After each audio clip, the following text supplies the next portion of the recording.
하나님의 대변자 제임스 패커의 책에서 발자였습니다. 진정한 자유는 언제나 그리스도 안에 있는 하나님의 권위, 하나님의 기록된 말씀을 통하여 우리에게 미치는 권위 아래서 발견될 뿐이다. 하나님의 계시는 우리의 삶에 대해서 권위가 있다. 성경 전체에서 하나님의 종들은 하나님께서 그들에게 말씀하신 것을 알고 그 지식을 따라서 살고 있는 사람들로 등장한다. 성경의 권위를 통하여 하나님의 권위가 모든 사람에게 전달되고 그리스도께서 그의 성령으로 그의 백성의 삶을 주관하신다. 자유는 오직 그리스도 안에서 하나님의 권위 아래서만 누릴 수 있으며 우리가 그 권위 아래로 들어가서 그 권위 안에 머물 수 있는 유일한 길은 믿음과 순종으로 성경 말씀에 복종하는 것이라는 것이다. 하나님 아래서 참된 개인의 자유에 이르는 길은 성경의 권위와 성경의 그리스도를 인정하는 것이다. 깨달음을 주시는 성령의 일과 탐구자로서 깨달음을 구하는 일이 결코 대립하는 것이 아니다. 성령은 우리의 게으름이 아닌 우리의 부지런함을 통하여 일하신다. 우리에게 말씀하시는 하나님의 말씀에 대한 깨달음은 최초로 기록되었을 때 그 뜻이 무엇이었는지 알고 그것을 우리 자신에게 적용함으로써 오는 것이다. 구체적인 적용에서 우리는 하나님의 도움을 필요로 한다. 교회에서 정규적으로 강의하는 일 외에 성경 주석들과 성경 공부반과 성경 강좌와 교육 과정에서 우리는 성경이 말씀하시는 뜻을 올바르게 확신할 수 있다. 그러나 오직 성령의 조명을 통해서만 우리는 그 교훈이 우리 자신의 상황에서 우리에게 어떻게 적용되는지 알 수 있다. 따라서 우리는 해석을 위해 성경 해석자들을 기대해야 할 뿐 아니라 적용을 위해 성령을 기대해야 하며 그 때문에 나는 여러분에게 여러분이 성경을 읽고 묵상할 때 끊임없이 제기될 세 가지 질문을 하라고 한다. 첫째, 이 구절이 나에게 하나님에 관해 무엇을 말하는가? 하나님의 속성과 권능과 의도를 말하는가? 창조하시고 섭리하시고 은혜 베푸신 하나님의 사역과 뜻과 방법들을 말하는가? 둘째, 이 구절이 나에게 사람에 관해 무엇을 말하는가? 인간의 상태, 인류의 가능성과 특권과 문제들, 바른 삶의 방식과 잘못된 삶의 방식, 죄 가운데 있는 사람들과 은혜 가운데 있는 사람들에 관해 말하는가? 셋째, 이 모든 것이 나 자신과 나 자신의 삶에 관하여 무엇을 보여주려고 말하는가? 거룩한 존전에서 이 세 가지 물음을 풀어갈 때 마음은 하나님께로 향하고 성령의 도움을 구하면 여러분은 틀림없이 깨달음을 얻게 될 것이다.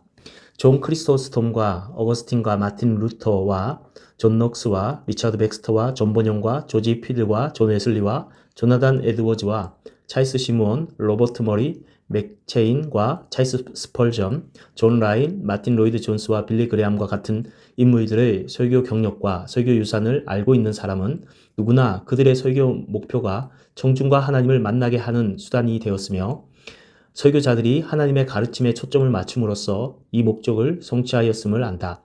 그들에게 설교는 새로운 진리를 찾아내는 것이라기보다는 삶과 관련된 옛 진리를 생생하게 하는 것이다. 나는 영국 런던 웨스터민스터 예배당에서 마틴 로이드 존스 박사의 주일 저녁 설교를 듣고 있었다. 그는 위엄과 열정으로 마태복음 11장을 설명하고 있었다. 그 후로 나는 로이드 존스 박사에게서 느꼈던 그 권위를 늘 의식하면서 살아왔고 예배에 드려왔고 설교해 왔다. 설교는 하나님의 이름으로 그리고 하나님을 찬양하기 위해 말해지는 선언이며 그 선언에서 하나님의 말씀이 설교자를 통하여 설교를 듣는 사람에게 전해진다. 하나님은 정경의 각 책들을 구성하는 온갖 이야기와 독백과 계획과 통계치와 노래와 기도들을 통하여 설교하신다. 하나님은 이미 성경의 모든 부분에서 우리에게 말씀하시기 때문에 인간 설교자의 직무는 성경 본문에서 그가 경험하는 신적 메시지를 전파해야 한다. 설교자가 사자의 심성과 제자의 성향을 나타내는 때만 설교자의 말을 통해 하나님께서 말씀하신다. 이 두 역할을 충분히 감당하는 한에 있어서 그의 설교는 진정으로 예언적일 것이다. 그는 하나님의 종으로서 하나님의 관점에서 말할 것이다. 성령께서 그 백성들에게 설교자가 말하고 있는 것을 통해 하나님의 권위를 깨닫게 하실 것이다. 성경의 내용을 적용함 없이 전달하는 것은 가르치는 것일 뿐 설교하는 것이 아니다. 강의는 그 자체로 설교가 아니다. 설교는 가르치는 것에 더하여 뭔가 있다. 그것이 무엇일까? 진리를 생활에 적용하는 것이다. 하나님의 말씀을 하나님의 백성에게 해명하는 설교로서의 적절성은 최종적으로 설교자의 박식한 성경 주해가 아니라 설교자의 적용의 능력과 깊이에 의해서 결정된다. 누구든지 항상 직면하는 가장 중요한 문제는 하나님과의 관계이다. 설교에서 해석과 적용은 여기에 반드시 중심이 있어야 한다. 성경의 이야기 안에서 문화들과 환경들을 들이 바뀌었고 예배와 신앙의 외형이 시대에 따라 달라졌다. 그러나 창조주에 관한 기본적인 요소들은 창세기에서부터 요한계시록까지 본질적으로 똑같이 남아 있었고 그러하다. 이러한 요소들로는 믿음과 사랑과 소망과 순종이 있고 정직이적 은사들과 활동을 거룩하게 하는 것과 다른 사람들을 섬기는 것과 안으로는 자신의 마음 속에 있고 밖으로는 세상에 있는 악을 대항하는 것이다. 이러한 것들은 설교자들이 그 밖의 다른 무엇을 다루든지 성경에 대한 설교자의 해명이 정기적으로 강조하고 설명해야 하는 변하지 않는 실체들이다. 우리의 모든 설교는 그러한 목적으로 나아가야 한다. 적용은 늘 예수 그리스도의 인격과 지위와 권세에 초점을 맞춰야 한다. 성경은 우리에게 그리스도 예수 안에 있는 믿음으로 말미암아 구원에 이르는 지혜가 있게 한다. 이것은 우리에게 우리의 선지자와 왕과 제사장으로서 그리스도의 중보적 직분을 깊이 생각하게 한다. 적용에 있어서 다양한 부류의 죄인들과 관계하시는 예수님의 지혜는 반드시 예수님의 구원하시는 능력과 함께 주의를 기울여야 한다. 적용은 늘 청중의 마음과 양심을 자세히 살펴야 한다. 이것 때문에 설교의 적용 부분을 계획하여서 그 메시지가 명확하게 될 수 있는 대로 많은 청중에게 돌아오도록 하는 것이 설교자의 책임이다. 회중마다 각 범주 속에 속하는 사람들이 있을 수 있다. 1. 회심하지 않고 독선적으로 깨달음이 생겨서 겸손해질 필요가 있다. 이 관심을 가지고 알고 싶어 해서 오늘날 그리스도인들이 필요로 한 존재가 어떤 존재인지 듣고 싶어 한다. 3. 죄를 깨닫고 구하고 있어서 곧장 그리스도에게로 인도할 필요가 있다. 4. 확고하게 서고 인도를 받아야 할 필요가 있는 미성숙한 그리스도인들. 5. 육체적으로 영적으로 나이를 먹으면 장성한 그리스도인들. 그러나 그들이 낙심하지 않도록 늘 격려가 필요하다. 6. 도덕적인 실수와 환경의 충격과 상실과 시련과 좌절과 실망과 그 밖의 고통으로 말미암아 곤란한 처지에 있는 사람들. 기본적으로 4가지 유형의 적용이 있는데 각각의 적용은 하나님과 인간에 관한 어떤 성경의 진리로부터 전개될 수 있으며 때때로 그 각각의 적용은 6종류의 사람들 모두에게 이루어질 수 있고 또 이루어져야 한다. 첫째, 우리 생각에 대한 적용이 있다. 제시된 진리는 우리에게 이러이러하게 생각하지 않아야 한다는 것을 보여준다. 그 대신에 우리는 여차여차하게 생각해야 한다. 둘째, 우리 의지에 대한 적용이 있다. 그 적용에서 논리적인 형식은 제시된 진리가 우리에게 이러이러하게 행동해서는 안 된다는 것을 보여준다는 것이다. 그 대신에 우리는 여차여차하게 행동해야 한다. 셋째, 우리의 동기에 대한 적용이 있다. 이 적용에서 논리적인 형식이 이와 같다. 제시된 진리는 우리에게 만일 우리가 마땅히 살아야 하는데 그대로 살기 원하는 대로 살고 있다면 우리에게 계속해서 그렇게 살아야 할 충분한 이유와 격려가 있다는 것을 보여준다.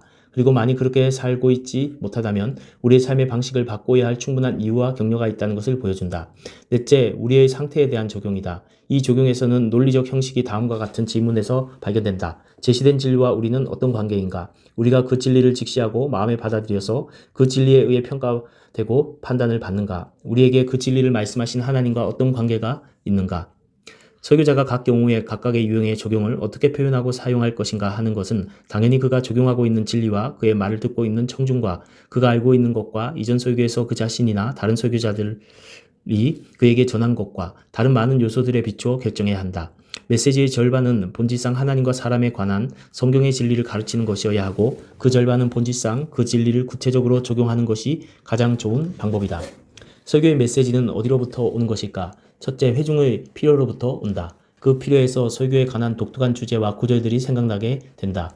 둘째, 하나님께 가르침과 훈련을 받은 우리 자신의 경험으로 그 경험에서 우리는 우리가 전하고 싶다고 생각하는 통찰력과 지혜를 얻게 된다.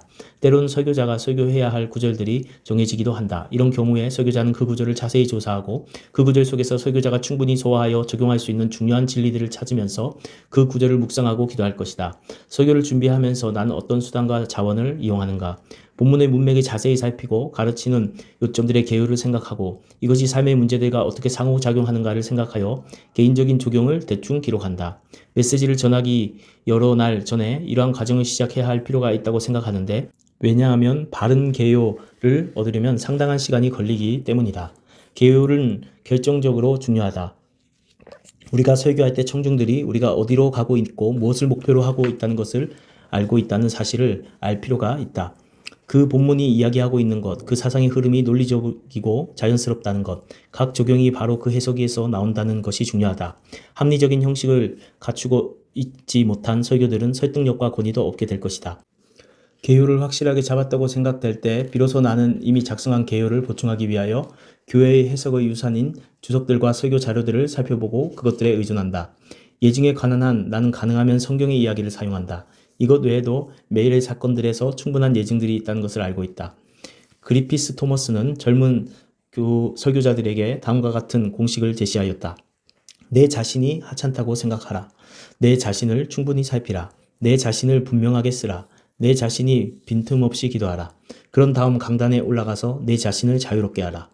찰스 시몬은 다음과 같이 말하였다. 사역자가 강단에서 수다 떨기 쉽다. 그러나 설교하는 것은 쉬운 것이 아니다. 그의 회중을 어깨에 메고 하늘까지 데리고 가는 것이다. 그들을 위하여 울고 그들을 위하여 기도하고 눈물과 기도하는 마음으로 진리를 전하는 것이다.